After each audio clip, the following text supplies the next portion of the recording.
One of the things used in the election campaign leading up to April the 12th by Fidesz against TISA was saying that if you vote for TISA, they're going to put sex education in schools and they're going to turn all our kids gay through propaganda. As I'm sure you might know, Fidesz had a very pro-family opinion on things, and that means pro-straight family. So no sort of gay propaganda, lesbian propaganda, trans propaganda, as they called it, was allowed in schools. The education system was not allowed to advertise a family unit being anything other than a mother and a father and a child. Well, it turns out that perhaps those people who are getting us worried that this is going to happen when TISA comes to power, perhaps they were right. Our education minister, Judit Lannert, she had a meeting with some groups, some NGOs. And now the NGOs that she had a meeting with include the Háttér Társaság, the Labris Leszbikus Egyesület, and Amnesty International Hungary. Now, let me tell you a little bit about these groups. So HAT, that means Background Society. This is Hungary's oldest and largest LGBT organization. It was founded in 1995. It runs a legal aid and helpline service, research, whatever the hell that means, HIV work, community programs, and advocacy.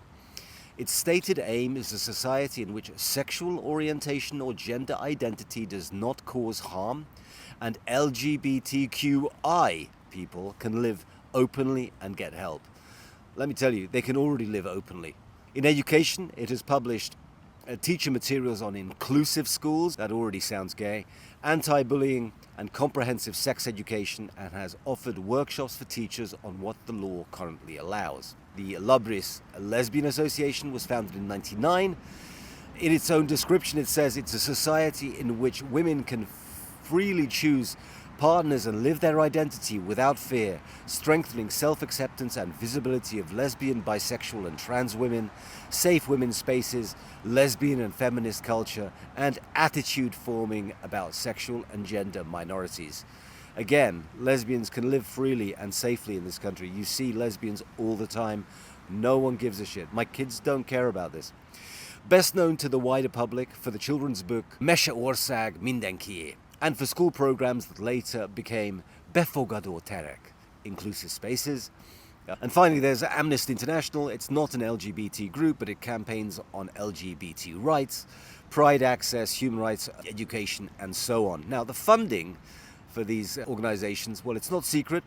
Háttér, they have a reported revenue of around 341 million forints from 2024. That's a little bit under $1 million, or $1 million. Documented over the years include the European Commission, because the European Commission has got to be involved in sex.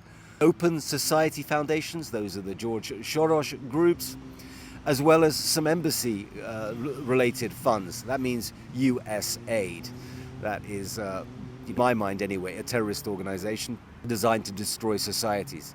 Labris, well, it's much smaller. Their figures from 2024, around 62 million forints, so that's around $250,000. It's received, of course, EU project money. It had open society support from earlier, and there was also a donation program run through the Magnet Bank. I spoke about this with my wife and several parents in the school, parents of my children's friends. And we're all quite worried, because what does this mean? We know our education minister, she wants to restore NGO access to school for anti-bullying. That sounds okay. Inclusion, I don't know what that means. And comprehensive sex education. And that sort of bothers me, because what age are we talking about? Or are we talking about the sort of sex education I received in Cambridge in England, which were very awkward videos and terrible books with awful diagrams when I was 15 and 16? Was it awkward? It absolutely was. Did it change my view on anything? No. Did it make me more lesbian friendly? No. Did it make me care about gay rights? No. And remember, I was in high school in England when we had the massive AIDS, HIV scare, where everything in our schools were to do with HIV/AIDS. We got to watch films, TV shows, write about this sort of stuff. It was appalling. So as a parent, I am concerned, because I don't believe that sex education is required for kids, especially not at a young age. I don't believe you need to tell children to be inclusive because children don't care. If my child sees two men holding hands, they don't care. However, if you see a man with a beard dressed up in a skirt, they absolutely do care and they want to run away because that is their fight or flight reflex. So if these NGOs want to eliminate my kids' fight or flight reflex, I am absolutely against it, because if you see a dude in a beard wearing a skirt and looking like a woman and with a pair of fake tits on, my kids go, what the hell is up with that dude, and they want to get the hell away. And that's the right response. That is the right automatic response. So if the school wants to eliminate that, I'm against it. As it is, all of the parents in our school now have their antennas up and they're watching out, because we don't want our children confused. And from what I've seen, what's happened in the West to do with sex education, all it leads to is the confusion of young children. And last thing today, the Parliament is in session and they will be voting today on the first president of the National Asset Recovery and Protection Office, otherwise known as the Nemzeti Vagyon Visszaszerzési és Vagyonvédelmi Hivatal. The Justice Constitutional Affairs Committee nominated the political scientist, already bad. Her name is Anna Rosa Unger. This was yesterday. And now, given Tisza's 2/3 majority, the confirmation is widely expected, after which she and at least one deputy will take the oath. Now, a little bit about this lady. She is an associate professor at the Eötvös Loránd University. That's one of the biggest universities here in Hungary, in Budapest. It's called ELTE for short. She is in the Faculty of Social Sciences. She earned her political science degree at ELTE in 2003 and her PhD there in 2018. Her dissertation examined direct democracy institutions and the EU's democratization, and she's taught at the university since 2009. So, effectively, she got a degree and been working in the university ever since. So you get an education to give people an education rather than being out in the real world. So I am not a huge fan. Her research, though, focuses on comparative politics, democratic versus non-democratic systems, and of course she's been a critic of the Fidesz-era system. In December 2024, she served as an official academic opponent at the politically charged doctoral defense of Balázs Orbán. He was the political brain behind Fidesz for a long time.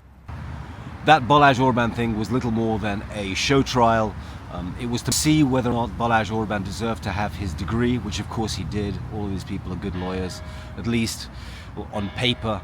And the fact this Unger lady was there as the main opponent is, I think for me, that's alarm bells are ringing, because your willingness to take part in a show trial as a juror, you shouldn't endear anyone to her.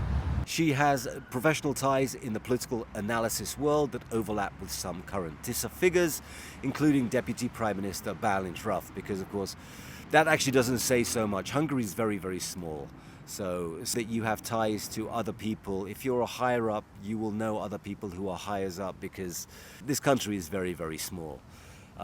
This is the warning sign. She has described herself as not nice, but a good organizer.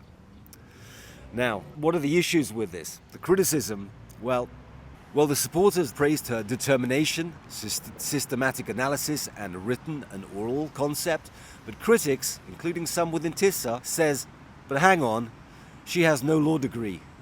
She has no track record in an investigation. She has no track record in prosecution. She has no record in forensic accounting.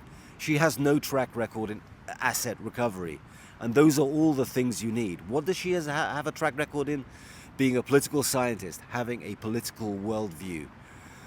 So this makes me believe that this body is going to be far less about funds and about tracking them down, and far more about tracking down political opponents and raking them through the mud, which again was the thing that all the people who opposed this body said it would do. And now, with her likely election, the vote today is going to be by secret ballot. It requires a 2/3 majority, and of course they'll get it because Tisza has a supermajority. If confirmed, Unger would start a 6-year term overseeing an office that Magyar has called potentially Europe's strongest anti-corruption body.